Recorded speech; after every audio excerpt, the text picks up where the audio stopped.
எந்த ரசூலுல்லாஹ் கடைசி பார்வையாக இந்த சமூகத்தை பார்த்தபோது சிரித்தார்களோ அதே ரசூலுல்லாஹ், அதே முஹம்மத் ரசூலுல்லாஹி ஸல்லல்லாஹு அலைஹி வஸல்லம் இந்த நேரத்தில் என்னையும் உங்களையும், என் உள்ளத்தில் இருப்பதையும் உங்களுடைய உள்ளத்தில் இருப்பதையும் பார்த்தால் சிரிப்பார்களா?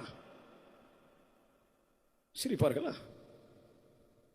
ஒரு முஸ்லிம் மது குடிக்கிறான், சிரிப்பார்களா? ஒரு முஸ்லிம் விபச்சாரம் செய்கிறான், சிரிப்பார்களா? ஒரு முஸ்லிம் வட்டி வாங்குகிறான், ஒரு முஸ்லிம் அல்லாஹ்வுடைய தீனை, அல்லாஹ்வுடைய மார்க்கத்தை ஒரு அற்ப காதலுக்கு விலை பேசுகிறான். ஒரு பெண்ணை திருமணம் செய்வதற்காக அல்லாஹ்வுடைய மார்க்கத்தை இழக்கக்கூடிய முஸ்லிம் வாலிபர்கள் இந்த சமூகத்தில் உண்டு. ஒரு ஆணை திருமணம் செய்வதற்காக இஸ்லாமிய மார்க்கத்தை செருப்பை போன்று தூக்கி எறியக்கூடிய முஸ்லிம் பெண்கள் இந்த சமூகத்தில் உண்டு. காலையில் விழித்தாலும் பெண், இரவில் தூங்கினாலும் பெண், வாழ்க்கையே பெண். அவனுக்கு தேவை ஐ லவ் யூ என்ற வார்த்தை. இதுதான் வாழ்க்கையின் லட்சியம், குறிக்கோள், நோக்கம். அதற்காக எத்தனை ஆண்டுகளையும் தியாகம் செய்வான்.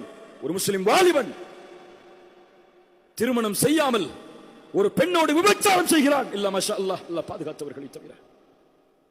திருமணம் செய்யாமல் ஒரு பெண்ணோடு பேசுகிறான், பழகுகிறான், ஆனந்தம் கொள்கிறான். இதுவா வாழ்க்கையின் குறிக்கோள்? இந்த சமூகத்தை உருவாக்குவதற்காகவா உமர் வாழ்ந்தார் ரலியல்லாஹு அன்ஹு?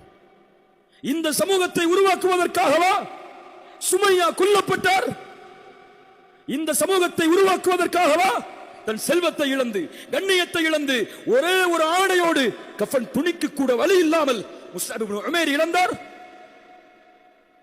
இந்த சமூகத்தை உருவாக்குவதற்காகவா ஹம்சா ரசூலின் சாட்சா ஈரக்குலை கடித்து துப்பப்பட்டு ஷஹீதானார்? இவர்களுடைய தியாகங்கள் எல்லாம் எதற்கு?